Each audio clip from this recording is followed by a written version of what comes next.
ప్రియమైన దేవుని పిల్లలారా, మరి బైబిల్లో దేవుడు నేను తప్ప వేరొక దేవుడు లేడు అని అంత ఖచ్చితంగా, అంత ధైర్యంగా, దమ్ముతో చెప్పే దేవుడు, ఏకైక దేవుడు ఎవరైనా ఉన్నారంటే అది బైబిల్ దేవుడు మాత్రమే.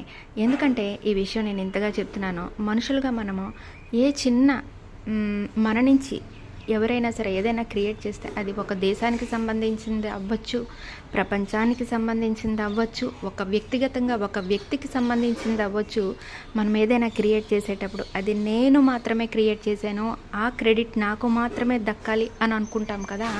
అలాంటప్పుడు ఇంత సర్వసృష్టిని చేసిన దేవుడు అది ఆ ఆధిపత్యం కానీ ఆ మహిమ ఘనత కానీ తనకే అనుకోవడం ఈ సృష్టి అంతా యథార్థమని మనము ఆమోదించాలి.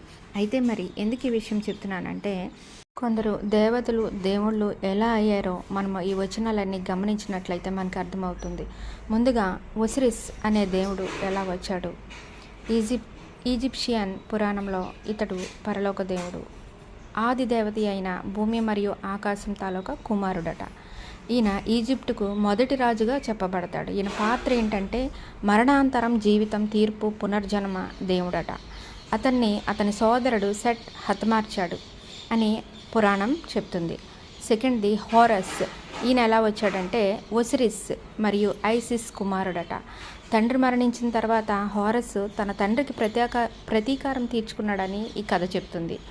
ఇతడి పాత్ర ఏంటంటే రాజ్యాధికారం, విజయం, యుద్ధం దేవుడు. సాధారణంగా గద్ద తలతో ఇన్ని చూపిస్తారు. Third one Anubis. ఇతను ఎలా వచ్చాడంటే పురాణం ప్రకారం కొందరు చెప్తారు ఒసిరిస్ మరియు నెఫ్తీస్ కుమారుడని, మరికొందరు చెప్తారు రా కుమారుడని. పాత్ర ఏంటంటే మృతులను శవపెట్టికలో పెట్టడం, ఆత్మలను లోకాంతరానికి నడిపించడం, హృదయాన్ని సత్యపు తూకం మీద తూచడం, అంటే న్యాయ దేవుడాట. మరి తోత్ ఎలా వచ్చాడో చూద్దాం. స్వయంగా ఉద్భవించాడని లేదా రా దేవుని హృదయం నుండి పుట్టాడని అంటారు. తోత్కు ప్రారంభం మాయాజాల శబ్దం, జ్ఞానం ద్వారా వచ్చిన దేవుడని భావించబడుతుంది. పాత్ర ఏంటంటే జ్ఞానం, రచన, మంత్రశాస్త్రం, విజ్ఞాన దేవుడు. ఇతన్ని ఇబిస్ పక్షి తలతో చూపిస్తారు. సెగ్మెంట్. ఈ దేవత ఎలా వచ్చారంటే సూర్యదేవుడు. రా కన్నీళ్ళు లేదా కోపం నుండి పుట్టినది. రా ఏంటంటే శత్రువులను శిక్షించడానికి ఆమె సృష్టించారని పురాణం చెప్తుంది. పాత్ర ఏంటంటే యుద్ధం, విధ్వంసం, రోగాలు, కానీ చికిత్స యొక్క దేవత కూడా. సింహం తలతో చూపిస్తారు.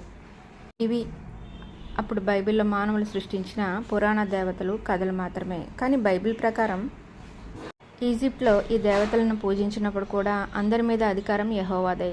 ఇందుకే దేవుడు మోషేను పంపి ఈజిప్ట్ దేవతల మీద తీర్పు తీర్చాడు. నిర్మకాండం 12:12 మనము గమనించినట్లయితే మనకి ఇంకా పూర్తిగా అర్థమవుతుంది.